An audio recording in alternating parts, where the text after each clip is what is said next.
Annu recording studio Delhi.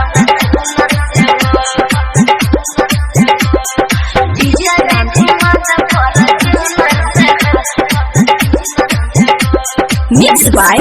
Amar Raj Singh. बैठा ये सहली बुलेट पे चिपक के चुमली हम तो रहला पक के चुमली हम तो रहला पक के सहली बैठा ये सहली बुलेट पे चिपक के चुमली हम तो रहला पक के हकला दानी बुलेट पर से हो उठेला दर्द कमर पर से हो हुनर से हो हुनर से हो जीजा जी घुमा द हुनर से हो हुनर से हो हुनर से हो जीजा जी घुमा द हुनर से हो डीजे क्रांति हुनर से हो हुनर से हो जीजा जी घुमा द हुनर से Annu recording studio Delhi. Mix by Amarraj Singh. लुटे बात खराब जी मचह जाला हो लगे हचका तो जबन उछल जाला सटल रही हो तू हमारा दीदी नतन को तू दूर हो मजा मिली हो तो है खुदे न ढेर मजबूर हो चोरी फटल बात रागर से हो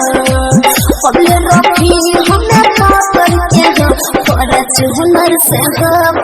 हुनर से हो जीजा जी घुमा दो हुनर से हो हुनर से हो हुनर से हो जीजा जी घुमा दो हुनर से हो अरे घुमा दो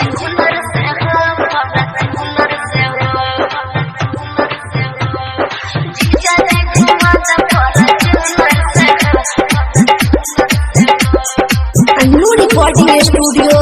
दिल्ली। Mix by Amarraj Singh. झूना यादव के अमर तू डर बुझा हम तो हरेले करिले मोर पूजा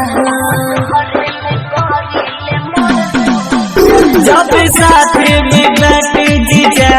तो काहे डरालू सली बात दिलवा की हमसे बोला तो काहे लजालू सली बस चित्रंग नजर में हो रखेला पावन खबर में हो हुनर से हो हुनर से हो जीजा जी घुमा द हुनर से हो हुनर से हो हुनर से हो जीजा जी घुमा द हुनर से